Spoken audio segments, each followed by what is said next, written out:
오늘 이 시간 뜻을 정한 다니엘이라는 주제로 함께 말씀을 나누고 은혜를 나누겠습니다. 오늘 말씀은 지금으로부터 2600년 전에 이스라엘 남왕국에서 있었던 일입니다. 당시에 왕은 요시야 왕이었는데요. 그가 죽고 나서 바벨론에 의해서 꼭두가시 왕으로 세워진 여호야김 왕이 이후로 애굽과 내통하려는 그러한 기미를 보고 바벨론에 새로 등극한 왕이었던 느부갓네살 왕이 남왕국 유다, 특별히 예루살렘을 침공하게 됩니다. 그래서 위에 보면 1절에 이렇게 시작이 됩니다. 유다 왕 여호야김이 다스린 지 3년이 되는 해에 바벨론 왕 느부갓네살이 예루살렘에 이르러 성을 에워쌌더니 이럽니다. 바벨론 왕이 유다를 침공해서 특별히 그 수도였던 예루살렘을 둘러싼 것입니다. 그리고 이어지는 2절과 이후로 나오는 말씀을 보면 이스라엘은 결국 바벨론과의 큰 전쟁을 하게 되고 이제 유다가 멸망을 하게 되는 이제 그러한 일들이 일어나게 되죠. 오늘 이어지는 2절에 그 여호야김은 전쟁이 나기 전에 어떻게 하냐면 온 나라 안에 있는 금은보화를 그 바벨론 왕에게 바치게 됩니다. 그리고 급기야는 성전에 있었던 보물들도 왕에게 바치게 되죠. 한마디로 이제 한 번만 봐달라는 그런 것입니다.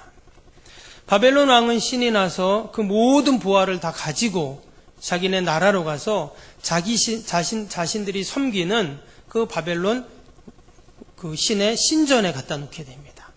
그러니까 예루살렘 성전에 있던 보물들이, 성구들이 바벨론 신전으로 옮겨진 것이죠.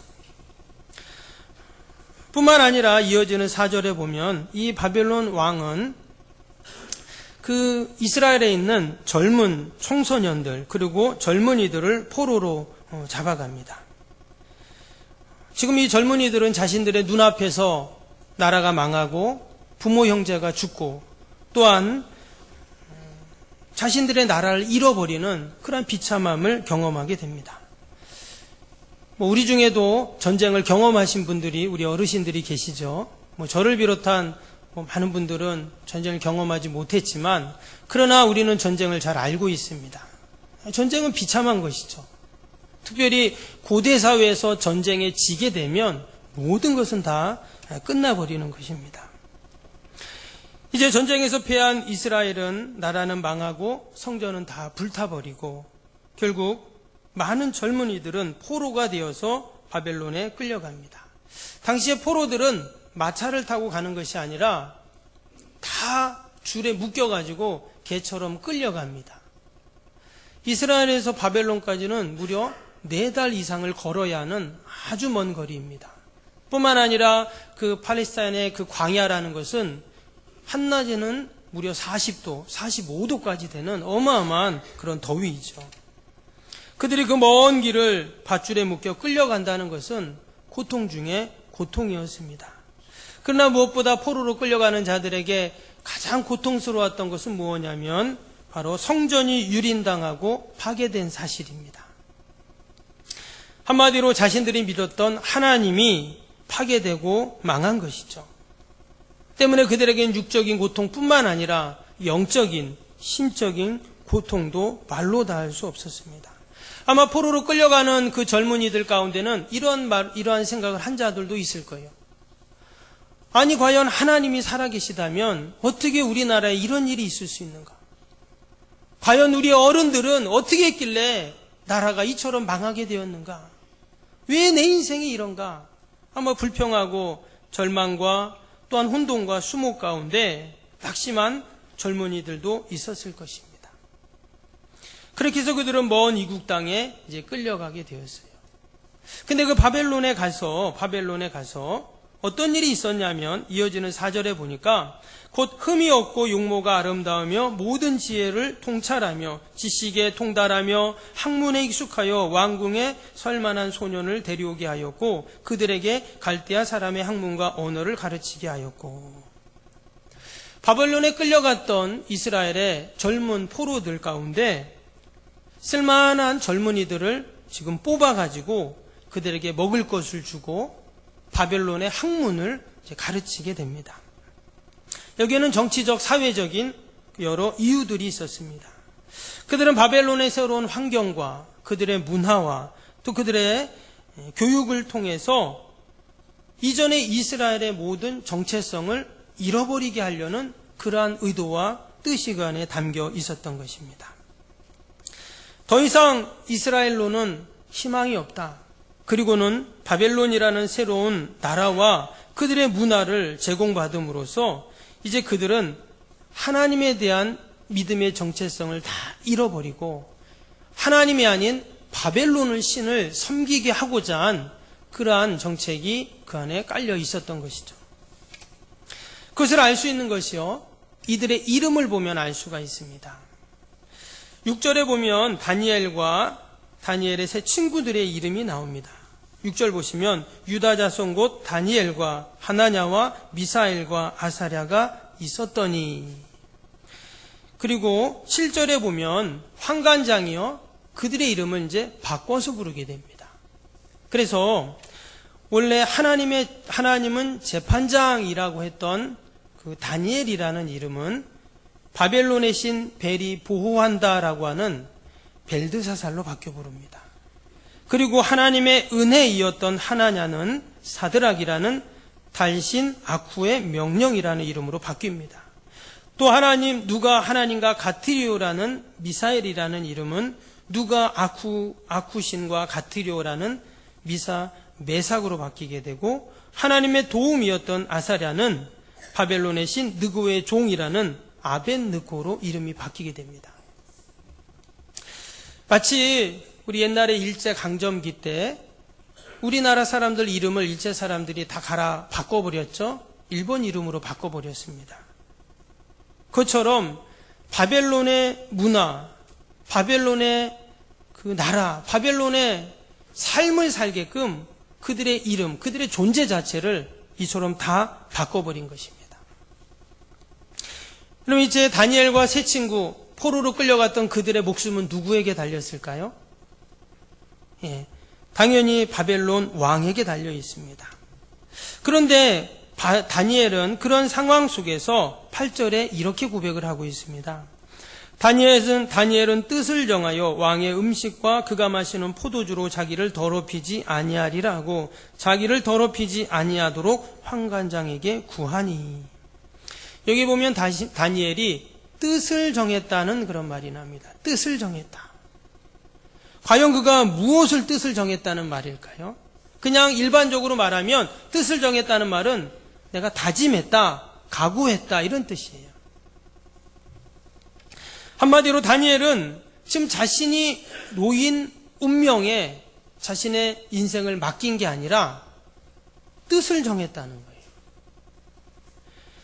다니엘은 조상들의 죄악으로 인하여 자기가 이처럼 포로로 끌려왔지만 조상들을 원망하고 지금 이 상황 속에서 내가 사는 것이 아니라 그는 뜻을 정하게 됩니다. 음식과 그가 마시는 포도주로, 왕이 주는 음식과 그 왕이 주는 포도주로 자기를 더럽히지 아니하도록 그는 뜻을 정했다는 거예요. 여러분, 대개 이러한 상황에 놓이게 되면 사람들은 어떻습니까? 나라가 망하고 포로로 끌려오고 아무것도 없는 그러한 상황입니다. 자신은 아무 잘못도 없죠. 이럴 때 우리는 다른 사람을 원망하게 됩니다. 왜 내 인생이 이처럼 망가졌지 하면서 원망하게 되어 있어요. 그러나 다니엘은 포로임에도 불구하고 또한 자신의 환경에 매이지 않고 누구를 원망하거나 또한 자포자기하지도 않았습니다. 말씀처럼 그는 뜻을 정했어요. 여기서 뜻을 정했다는 말씀을 잘못 해석하고 적용을 하면 이원론적인 신앙에 빠질 수가 있습니다. 무슨 말이냐면 나는 바벨론의 왕이 주는 음식, 나는 그 포도주로 나를 더럽히지 않을 거야. 말 그대로 이스라엘과 바벨론, 교회와 세상, 우리 교회와 니네 교회, 이렇게 나눌 수가 있다는 것입니다. 그러나 여기서 뜻을 정했다는 말은 그 말이 아니에요. 이 말은 내가 하나님의 기뻐하시는 뜻으로 정했다, 이런 뜻이에요. 하나님과 같은 뜻을 가지겠다는 말입니다.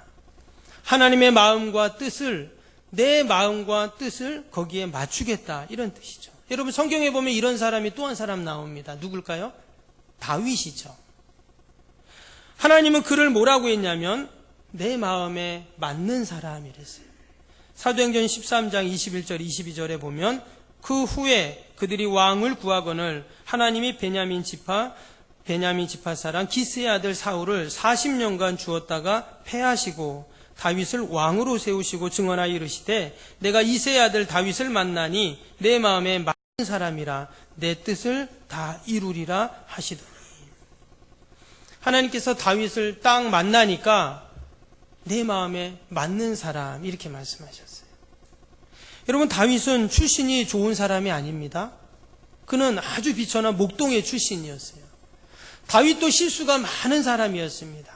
그는 자신에게 주어진 그 권세를 가지고 다른 남편의 아내를 범하고 또 심지어 그 남편을 죽게 하는 그런 일도 했던 사람이었습니다. 그런데 하나님은 다윗을 참 사랑하셨어요. 그 이유가 뭐냐면 다윗이 하나님의 마음에 맞는 사람, 하나님의 마음을 아는 사람이었기 때문이었습니다. 여러분, 우리도 때로 그럴 때가 있죠.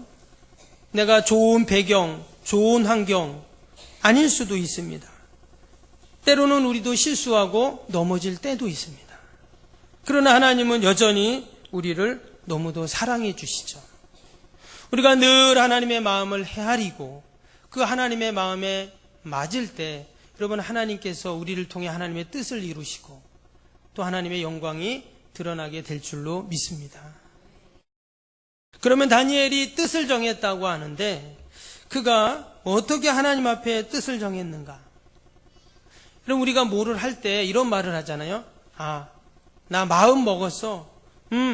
나 마음 결정했어. 이런 말을 합니다. 지금 다니엘이 그런 거예요. 나 이제 마음 먹었어. 이런 뜻이에요. 그러면 과연 다니엘은 무슨 마음을 먹었는가? 첫 번째로 다니엘은 나는 하나님 앞에 거룩하게 살기로 뜻을 정하고 마음을 먹었어요. 오늘 8절을 다시 봅니다.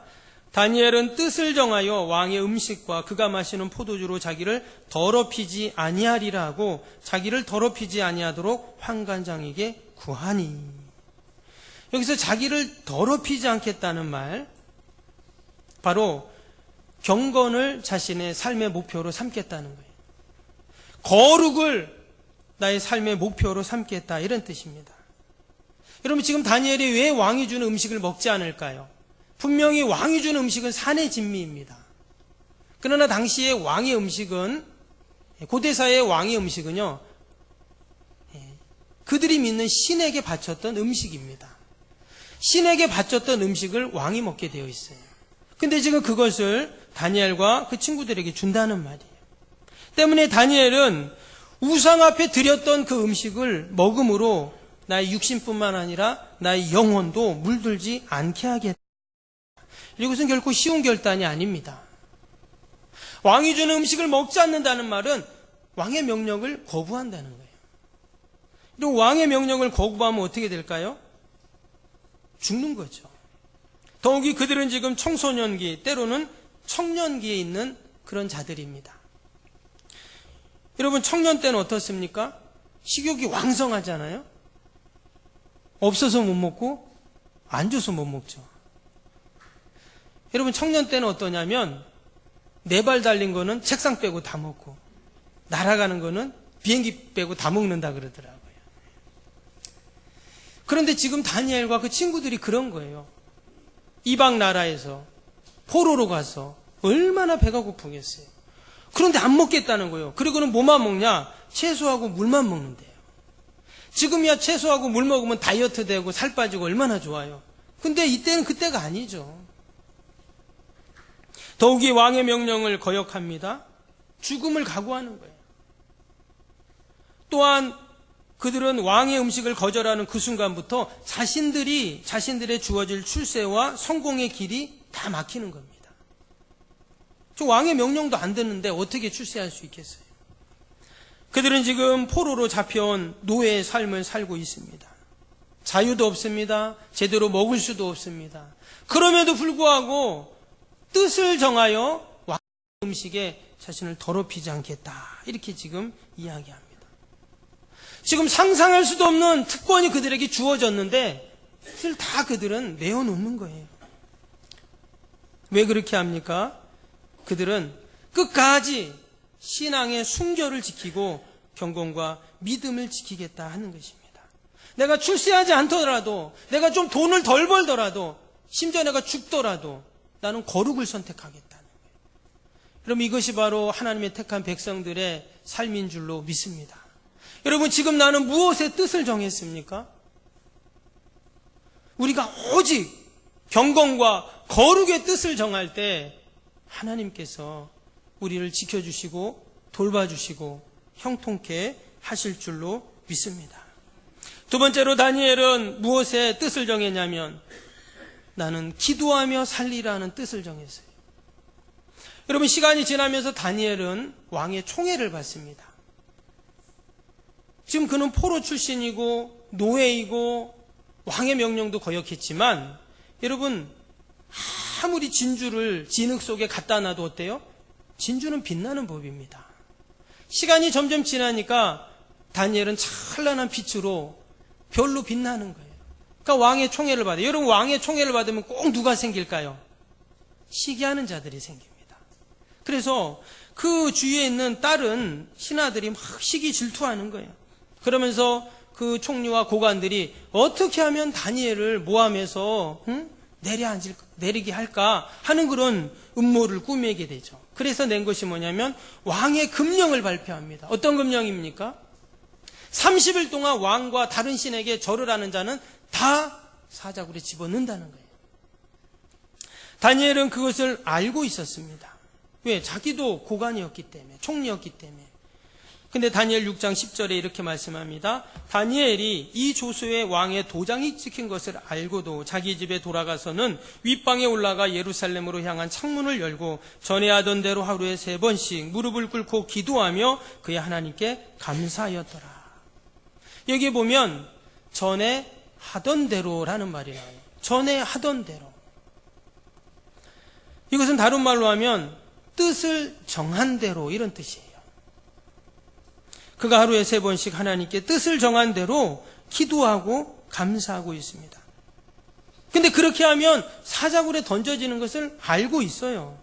그럼에도 불구하고 그는 그 상황 속에서 감사 기도를 하고 있습니다.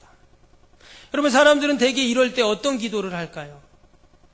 하나님, 내가 하나님 앞에 끝까지 신앙의 순결을 지키고 믿음과 경건을 붙잡고 나아갔는데 하나님, 왜 나에게 이런 일이 생깁니까? 내가 기도하면 사자굴에 던져진다고 하는데 내가 하나님 기도해야 됩니까? 말아야 됩니까? 이런 기도와 갈등을 다니엘은 하지 않아요. 더 나아가서 하나님, 나를 이렇게 모함하는 저들을 전부 다 사자굴에 집어 던져주세요. 이렇게 기도하지 않는다는 거예요. 다니엘은 여전히 상황을 보지 않고 하나님을 봅니다. 그리고는 감사하는 거죠. 어떻게 이런 상황에 감사할 수 있겠어요? 하나님을 보면 감사가 되는 거죠. 그러나 하나님을 보지 못하면 여전히 불평하고 낙심하고 정죄하고 하는 것입니다. 근데 하나님께서 이처럼 뜻을 정한 다니엘에게 은혜를 베푸십니다. 하나님, 내가 끝까지 거룩을 지키겠습니다. 하나님, 내가 끝까지 감사 기도하겠습니다. 이게 뜻을 정한 다니엘을 하나님은 외면치 않으세요. 하나님은 은혜를 베풀어 주십니다. 첫 번째로 어떤 은혜를 베푸셨냐면 좋은 믿음의 동역자들을 붙여주세요. 오늘 먼저 다니엘에게 하나님께서는 새 친구가 있다고 오늘 말씀에 나오죠. 그 새 친구들, 만약에 다니엘이 혼자 나는 저 음식 안 먹어, 왕이 주는 거 안 먹을 거야 하면서 혼자 계속 버텼다면 못했을 거예요. 그런데 주위에 좋은 친구들이, 동역자들이 있었습니다. 그들과 함께 하니까 막 힘이 나는 거예요. 시너지가 생기는 거예요. 뿐만 아니라 9절에 보니까 하나님이 다니엘로 하여금 환관장에게 은혜와 긍휼을 얻게 하신지라 했어요. 이 환관장이라는 사람은 어떤 사람이냐면 다니엘을 훈련시키는 사람입니다. 교육시키는 사람이고 감시하는 사람이죠. 이 환관장은 바벨론 체제를 다니엘에게, 그 친구들에게 가르치는 상당한 지식인이고 또한 고위 관리였습니다. 그런 환관장이 다니엘의 편이 될 수가 없죠. 그들을 감시하는 자이고 훈련시키는 자이고 그들을 관리하는 사람입니다. 바벨론 사람입니다. 그런데 그런 환관장이 다니엘의 편이 되었다라는 거예요. 여러분, 우리 신앙의 여정도 마찬가지입니다. 우리가 하나님 앞에 뜻을 정할 때 하나님 이런 좋은 믿음의 동역자들을 붙여주세요. 아멘입니까? 하나님께서 우리가 끝까지 하나님 앞에 뜻을 정하고 나갈 때 좋은 기도의 동역자를 붙여주시고 사역의 동역자를 붙여주시고 믿음의 동역자를 붙여주시고 하나님 나라가는 그날까지 함께 우리의 신앙과 믿음을 지켜나갈 좋은 믿음의 사람들을 붙여주실 줄로 믿습니다. 심지어 원수까지도 내 편이 되게 하시는 이런 은혜와 복이 반드시 있을 줄로 믿습니다. 두 번째로 하나님께 뜻을 정하며 나아갈 때 하나님이 함께 하심을 경험하는 은혜를 주십니다.